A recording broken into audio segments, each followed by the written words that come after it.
কিতা প্রত্যেক মানুষের হইছেন তোমরা হালাল খাও, হালাল খাইলে তোমরার আচরণ ভালো থাকবো, তোমরার মাঝে লজ্জাশীলতা থাকবো, তোমরার আচরণ ভদ্র আচরণ হইব, আস্তে আস্তে তোমরা আমি মওলার দিকে দাবিত হইবা। এর লাগি ইনো খালি মুমিন মুসলমানের লাগি নাই, সমস্ত দুনিয়ার মানুষের হইছেন তোমরা হালাল খাও। কিতা খাও? হালাল খাও। আমরা হালাল খাইতাম চাইনি না চাই না। এখন আমার কথাও ভাই কেন গেপে দিয়ে একটা কথা ছুটি যায়, খালি শুকরের গোশত হারাম নাই, হারাম পয়সা দিয়া যদি গরুর গোশত আনিয়া খাইন আওটাও হারাম, ঠিক কিনা? উপার্জনের হালালর দরকার না, হারাম টাকা উপার্জন করিয়া যদি আপনি হালাল জিনিস আনিয়া খাইন বলে আমি বড় পালা জিনিস খাইলাম, ফাঁকির গুস্ত আনিয়া খাইছি কত উত্তম জিনিস, আমি গরুর গুস্ত খাইলাম, আমি খেজুর খাইলাম, আমি কুরমা খাইলাম, আমি ফুলাও খাইলাম, আমি কিশমিশ খাইলাম, আমি বেদানা খাইলাম, আমি আঙ্গুর খাইলাম, এটা তো খুব পবিত্র জিনিস, কিন্তু আপনার টাকাটা যদি হারাম হয় ইগুয়ার পবিত্র রইছে নি? মাতই না কেন? তো বিষয়টা চিন্তা করার দরকার। হালাল খাওয়া এত গুরুত্বপূর্ণ বিষয়।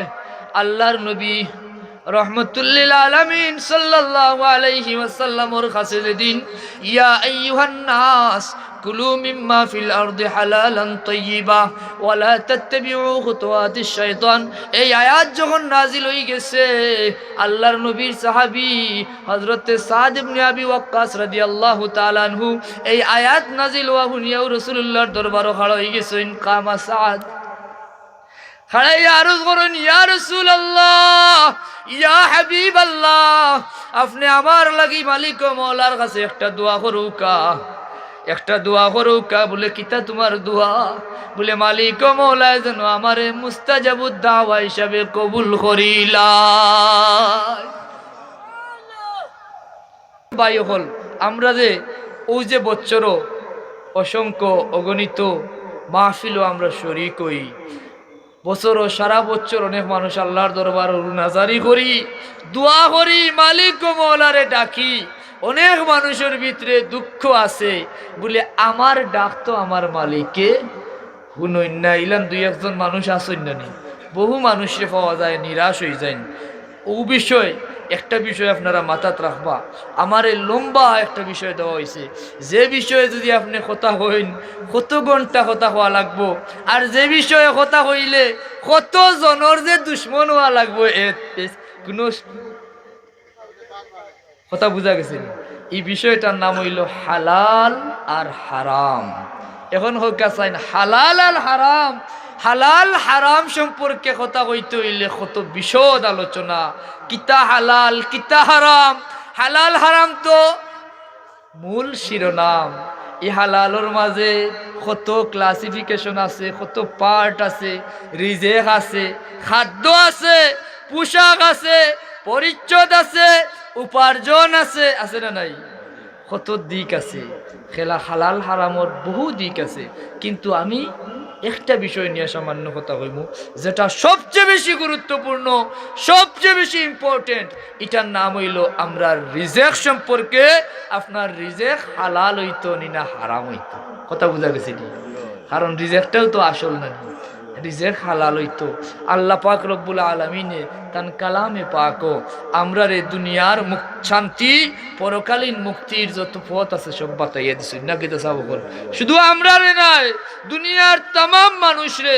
কারণ এই মানুষগুলারে পয়দা করছেন আল্লাহ এমন ভাবে মায়া করিয়া। আল্লাহ সাত আসমান, সাত জমিন, চন্দ্র সূর্য গ্রহ নক্ষত্র, জান্নাত জাহান্নাম, আরশ কুরসি লৌহ কলম যা বানাইছেন, আল্লাহ খালি কুন কইছেন আর ফায়াকুন হয়ে গেছে।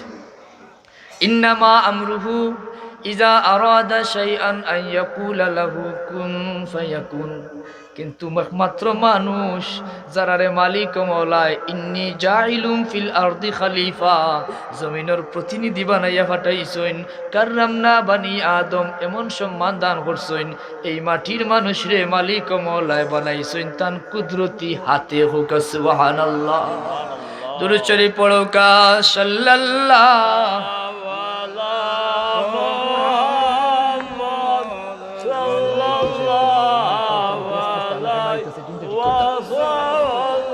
সাল্লাল্লাহু আলা মুহাম্মাদ সাল্লাল্লাহু আলা মুহাম্মাদ সাল্লাল্লাহু আলাইহি।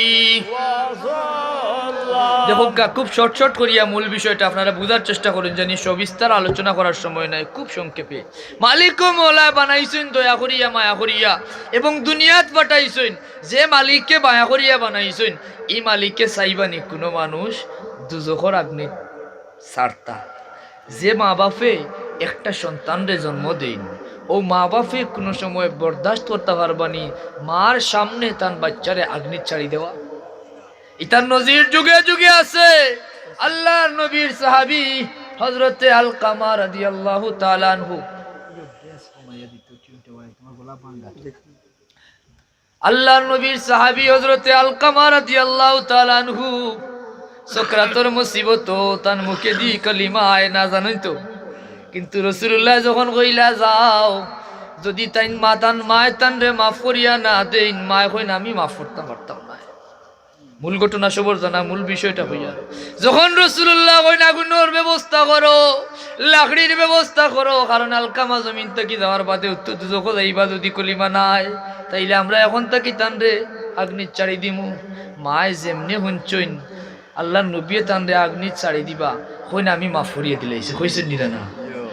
ই মার যদি অত মায়া থাকে, যে মালিককে আপনারে আমারে বানাইছেন, যে মালিককে মার মনের মাঝে মায়া দান করছেন, যে মালিককে বাবার দিলর মাঝে মায়া দান করছেন, ই মালিকর তান গোলাম হলর লাগি এর চেয়ে কোটি কোটি গুণ বেশি মায়া আছে না নাই?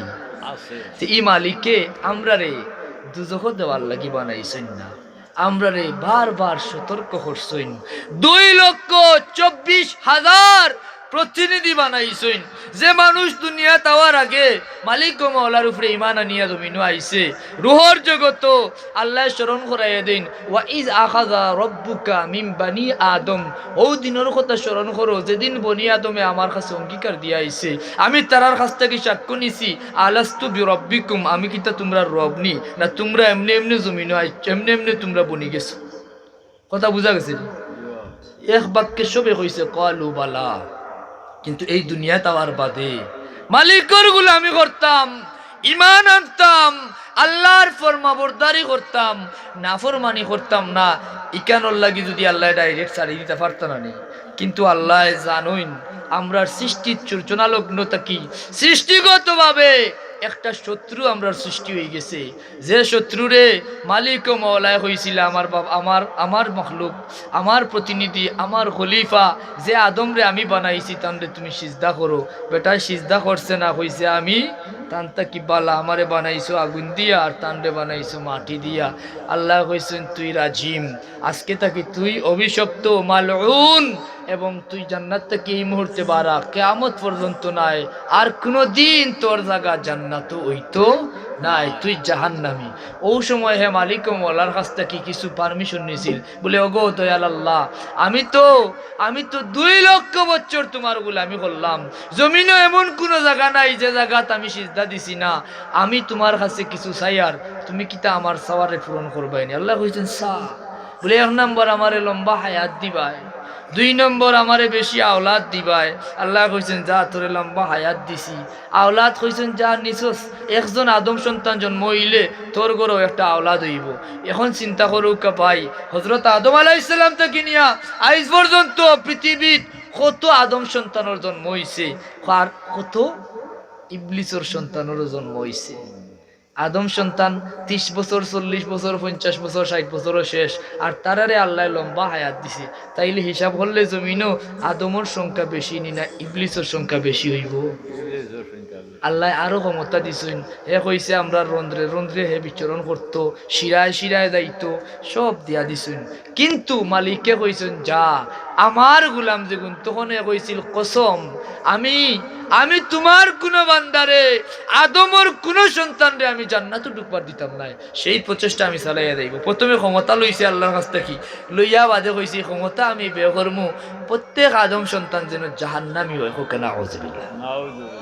এর লাগি আল্লাহ জমিনে ফাটাইয়া জানছেন যে শত্রু যখন একটা পয়দা হয়ে গেছে, শত্রুতাকে সতর্ক করার লাগি সতর্ককারী হলোর দরকার, স্মরণ করাইয়া দেওয়ার মানুষের দরকার। আল্লাহ যুগে যুগে 2,24,000 নবী রসুল ফাটাইছেন মানুষকে সতর্ক করার লাগি। 104 খানা আসমানি কিতাব ফাটাইছেন মানুষের হেদায়ত দিবার লাগি, যে মালউন ইবলিসে তো তোমরা রে দুজখর লাকড়ি বানাইবার চেষ্টা করব, আর আমি তো তোমরা রে দুজখর দেওয়ার লাগি বানাইছি না। যে তোমরা আমার প্রতিনিধি হলে যে পথ বাতাইয়া দেন, আমার পক্ষ থেকে আমি যে মেসেজগুলা দেই ওগুলা তোমরা ফলো করো, ইবলিস তাকি বাঁচিয়ে থাকো, আমারে মানো, কারণ তোমরা রে বানাইছিও আমি আমার গোলামির লাগি। ওয়ামা খালাকতুল জিন্না ওয়াল ইনসা ইল্লা লিয়াবুদুন, আমি মানব জাতি আর জিন জাতিরে বানাইছি শুধুমাত্র আমার গোলামির লাগি। হোক সুবহানাল্লাহ। এর লাগি ভাই হল, কিন্তু এই গোলামির প্রধান শর্ত হইল ঈমান। আগে কিতা হইছিলাম, প্রথম শর্ত হইল ঈমান। যদি ঈমান না থাকে দুনিয়াত কোনো আমলের কোনো মূল্য নাই। 1 নাম্বার শর্ত হইল ঈমান থাকতে হইব। এর লাগি কালামে পাকও যদি আমরা দেখি, আল্লাহর পক্ষ থেকে যত আমলের ব্যাপারে আল্লাহ কথা কইছেন সব মুমিন হলরে কইছেন। নাকি তা যাব হল, নামাজ পড়ার কথা কইছেন মুমিন হলরে, রোজা রাখার কথা কইছেন মুমিন হলরে, দুরুদ পড়ার কথা কইছেন মুমিন হলরে, জিকির করার কথা কইছেন মুমিন হলরে। ইয়া আইয়ুহাল্লাযীনা আমানু যকুরুল্লাহা যিকরান কাসীরা, প্রত্যেক কথার লগে আমি কোরআন থেকে দলিল দিতাম পারমু, কিন্তু আমার এই মুহূর্তে এই সময় নাই, বিদায় শুধু বাংলা কথা হইয়ার নামাজের কথা, রোজার কথা, যত নির্দেশ আল্লাহর পক্ষ থেকে ইবাদতর প্রত্যেকটা নির্দেশ দিয়েছেন আল্লাহ মুমিন হলরে, কারণ ঈমান ছাড়া ইবাদতর কোনো মূল্য নাই। কথা বুঝা গেছে। কিন্তু একটা ব্যতিক্রমী বিষয় আছে, কারণ মালিক ও মওলায় কোনো মানুষরে দুজখর লাকড়ি বানাইবার লাগি বানাইছেন না, প্রত্যেক মানুষের নির্দেশ করছেন আল্লাহ। প্রথম যে বিষয়টা, জমিনও আওয়ার বাদে তোমরা মানুষ হইয়া জমিনও গেছো, তোমরা অন্য কোনো প্রাণী নাই, কিন্তু তোমরারও খাওয়ার দরকার থাকবো। নাকি তা চাবো হল একমাত্র রিজেকর ব্যাপারে আল্লাহ, খাওয়ার ব্যাপারে আল্লাহ শুধু মুমিন নাই সমস্ত দুনিয়ার মানুষের নসিহত করেন, ইয়া আইয়ুহান নাস কুলু মিম্মা ফিল আরদি হালালান তাইয়্যিবা। ও দুনিয়ার মানুষ, শুধু মুমিন নাই, শুধু কাফির নাই, শুধু মুনাফিক নাই, শুধু মুসলমান নাই, সমস্ত দুনিয়ার মানুষের উদ্দেশ্য করিয়া কইন তোমরা খাও জমিনও যা আমি দিছি তারটা কি হালাল এবং তাইয়্যিবা, উত্তম খাবার। হোক সুবহানাল্লাহ। খেনে বলে এই খাদ্যটাও মানুষের আসল বিষয়, এই খাদ্যটা মানুষের মূল জিনিস। একজন মানুষের আচরণ পরিবর্তন হয় তার খাদ্যর মাধ্যমে। যে মানুষের জেলা খাইব তার আচরণ অলইব। আল্লাহ কইছেন না শুধু খাও হালাল তা নাই, হালাল হারাম আগেও কইছি যে কত বিশদ আলোচনা। এর বাদও মূল কথাটা আপনারা বুঝাইবার আমি চেষ্টা করি। আর হালাল অনেক বিষয় জমিনও আছে, যেমন মানুষের লাগি গাছ হালাল নি না হারাম? গাছ কিন্তু হালাল। খেয়ে কইছে শাক খাই না নি আমরা, গাছ খাওয়া হালাল। কচুরি পানা শরীয়ত হালাল। কচুরি পানা চিনি জার্মনি বইসে যেটা খাই এটা হালাল, কিন্তু আমরা খাইনি। খাই না কেন? এটা খাইলে বহুতর পেটো অসুবিধা হইব। বিদায় আল্লাহ প্রত্যেক মানুষরে কইছেন হালাল খাও, শুধু হালাল নাই উত্তম খাবার, হালালান তাইয়্যিবা, পবিত্র খাবার খাও, যেটা সুষম খাবার, তোমরার উপকারী খাবার। হোক সুবহানাল্লাহ। কেনে বলে এই খানির মাধ্যমে মানুষের আচরণের পরিবর্তন হয়। পুষ্টিবিজ্ঞানী ওগুলোরও দাবি যে খানির মাধ্যমে মানুষের আচরণের পরিবর্তন হয়। যারা শুধু গরম গরম খাবার খায় এরার মেজাজ গরম হয়, চওড়া হয়, আছে না নাই?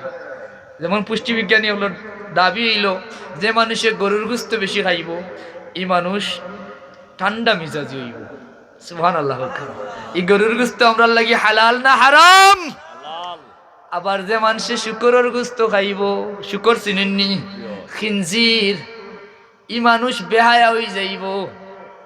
যে মানুষে শুকরের গোস্ত খায়, দীর্ঘদিন যারা শুকরের গোস্ত খায়, চর্বি বেশি, বিধর্মী বায়ুক লেখায়, ই শুকরের গোস্ত খাওয়ার ফলে মানুষের হায়া শরম থাকে না। কারণ ই শুকর এমন এক প্রাণী, সবচেয়ে নির্লজ্জ, সবচেয়ে বেহায়া প্রাণী হইল শুকর।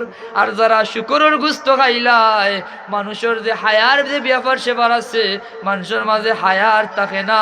বিধর্মী মানুষ, বিদেশি মানুষ সকল শুকরের গোস্ত খায়, এর লাগি তারা লেবাসর যত দিন যায় খালি লেবাস ছুটো ইতে থাকে না। খিতা চাব হল আসলে মানুষ যে আর লজ্জা শরম যে বিষয়টা, এই খাদ্যর কারণে তারা এই বিষয়টা আস্তে আস্তে এক সময় ভুলি যায়।